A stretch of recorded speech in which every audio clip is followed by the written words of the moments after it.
Hello everyone, welcome to eco wisdom by doctor Aditi. आजचा विषय आहे सर्वायव्हरशिप बायस, म्हणजे ज्याला आपण उत्तरजीवित्व पूर्वग्रह असं म्हणतो।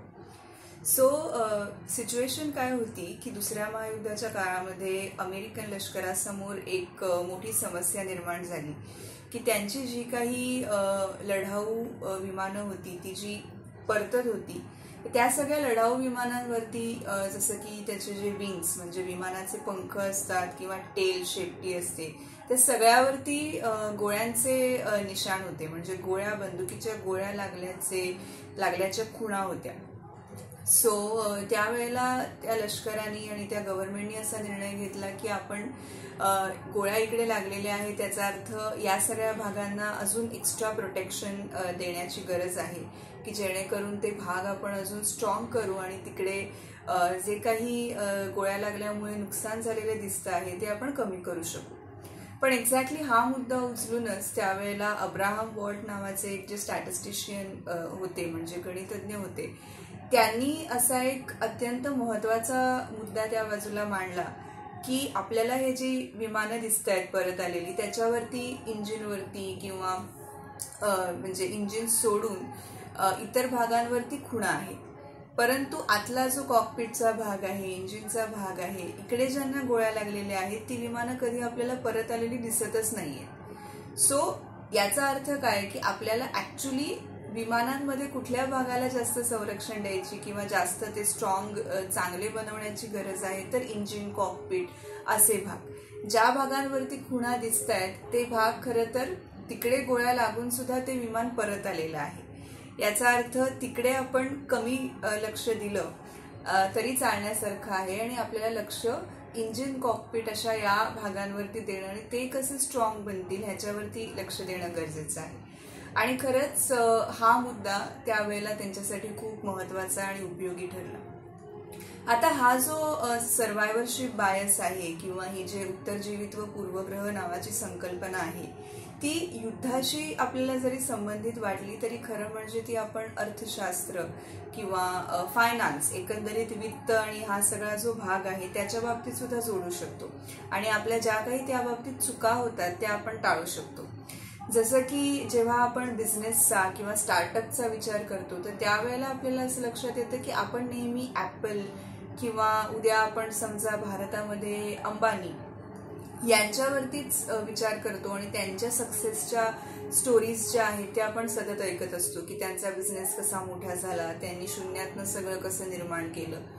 परंतु त्यावेळेला अनेक स्टार्टअप्स, अनेक बिझनेसेस जे असे चालू झाले आणि लगेच बंदही काही वर्षात काही महिन्यातच बंद झाले, त्याचा अभ्यास आपण करत नाही। आपल्याला एक दोन चांगली उदाहरणं दिसतात आणि त्याच्यावरनं आपण अनेकदा आपण चुकीच्या पद्धतीने विचार करू लागतो। अजून एक उदाहरण यासंबंधी आपल्याला देता येईल ते म्हणजे आहे की स्टॉक मार्केट्स।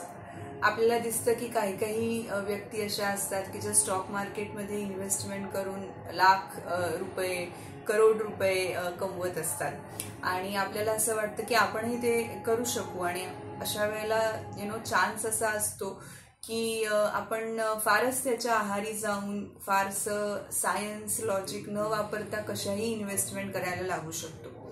अशा वेळेला आपण ऍक्च्युली लक्ष कुठे दिलं पाहिजे तर जे स्टॉक मार्केटमध्ये इन्व्हेस्ट किंवा ट्रेड करत असताना ज्यांचं नुकसान झालेलं आहे आणि अत्यंत मोठ्या प्रमाणावरती त्यामध्ये तोटा किंवा लॉस ज्यांनी ऍक्च्युली अनुभवलेला आहे त्यांचा अभ्यास करणं जास्त महत्वाचं आहे की काय त्यांनी केलं ज्याच्यामुळे त्यांचं एवढं नुकसान झालेलं आहे।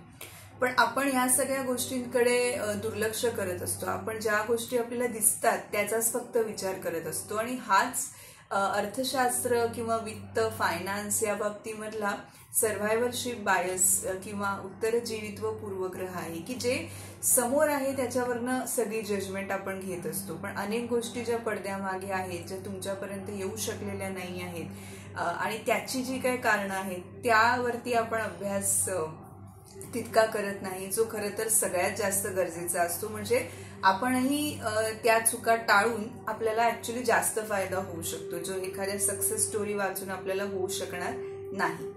सो हाच आहे सर्व्हायव्हलशिप बायस, आणि ही सुद्धा आपण एक बिहेवियरशी ही आपण संकल्पना जोडू शकतो की डायरेक्टली अर्थशास्त्रामध्ये त्याचा अंतर्भाव जरी केला गेला नसला तरी सुद्धा आपल्या ज्या चुका आहेत डेली लाईफमध्ये, फायनान्सिंग असेल किंवा आपल्या इन्व्हेस्टमेंट्स असतील आणि इतर अनेक आपले डे टू डे लाईफमधले परचेसेस असतील, जे काही असेल त्याच्यामध्ये हा विचार नक्की करणं आणि त्याच्यावरनं मग आपले डिसिजन मेकिंग फायनल करणं हे खूप महत्वाचं आहे. सो आय होप की तुम्हाला हा कॉन्सेप्ट नक्की कळला असेल.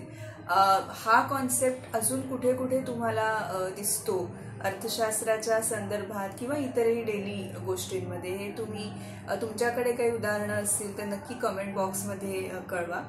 या व्यतिरिक्त हा व्हिडिओ लाईक करा, शेअर करा, तुमच्या फ्रेंड्सना, फॅमिलीला हा व्हिडिओ नक्की पाठवा आणि चॅनलला सबस्क्राईब करायला विसरू नका. आणि अशाच नवीन नवीन व्हिडिओजसाठी चॅनल रेग्युलरली बघत राहा. थँक्यू.